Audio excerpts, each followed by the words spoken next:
কেউ যে মারা যাচ্ছে, আমার দাদা আমার বাবা মারা যাচ্ছে, আমরা বিদায় দিচ্ছি, আজীবন হারাই ফেললাম নাকি তারে আমরা? কি সে কি আজীবনের জন্য মিসিং?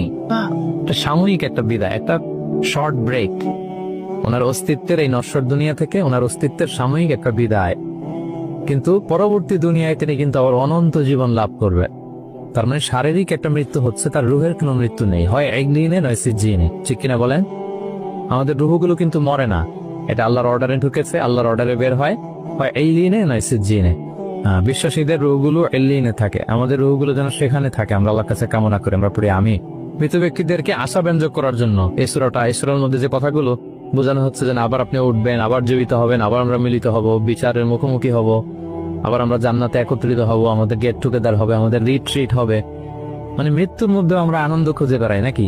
হ্যাঁ, মৃত্যু নিয়ে অনেকের কথা ভয়, কিন্তু আমরা তো মৃত্যুই একমাত্র ওয়ে যার মধ্য দিয়ে আমরা আমাদের রবের সাথে সাক্ষাতের গেট ওয়ে। এটা আল্লাহর সাথে সাক্ষাতের প্রথম ধাপ হচ্ছে আপনাকে দুনিয়া ছাড়তে হবে, এছাড়া কি আল্লাহর সাক্ষাৎ পাওয়া যাবে? যাবে না। এই জন্য মৃত ব্যক্তির সামনে আল্লাহর হাবিব সাল্লাল্লাহু আলাইহি রাহমাতুল্লিল আলামিন মুহাম্মদ রাসূলুল্লাহ সাল্লাল্লাহু আলাইহি ওয়াসাল্লাম তিনি সূরা ইয়াসিন তেলাওয়াত করতে বলেছেন। তাহলে সেন্ট্রাল থিম ক্লিয়ার সবার কাছে না? এবার আসেন কিছু প্রাইম লেসন, কোর লেসন সূরা ইয়াসিন থেকে। আমি সম্ভবত গত বছর আমার ভেরিফাইড ফেসবুক পেজ থেকে আমি 4টা লাইভ সিরিজ করেছি 4 ঘন্টার সূরা ইয়াসিনের উপর। আপনারা শুনবেন এগুলো, খুবই ওয়েল ডকুমেন্টেড ম্যানারে একাডেমিক ওয়েতে আলোচনা করেছি। যাদের সময় আছে শুনবেন এই লাইভগুলো। তো আমি এখন শুধু সার নির্যাসটা প্রাইম লেসন বা কোর লেসন গুলো নিয়ে আসি। 1 নম্বর লেসন হচ্ছে আল্লাহ তাআলা বলেছেন যে কোরআনের আয়াতগুলো একটার সাথে আরেকটা well connected, completely well knit, এটা well protected. One doesn't differ the other or contradict the other. কোন আয়াত আরেক আয়াতের বিপরীতে যায় না, একটা আরেকটার সম্পূরক, পরিপূরক, ওয়েল নেট, ওয়েল কানেক্টেড। এটাই প্রমাণ করে যে এটা কার কাছ থেকে নাজিল হয়েছে?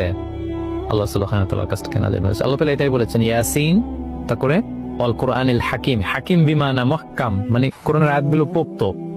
এটা হচ্ছে completely well net, perfectly connected, একটা আরেকটার সাথে কানেক্টেড। এক আয়াত ইফাসসিরু বা'দুহু বা'দান, এক আয়াত আরেক আয়াতকে ব্যাখ্যা করে। অনেক কথা কোরআনের এক জায়গায় সংক্ষেপে বলা হয়েছে, আরেক জায়গায় বিস্তারিত, এক জায়গায় ছোট করে আরেক জায়গায় বড় করে।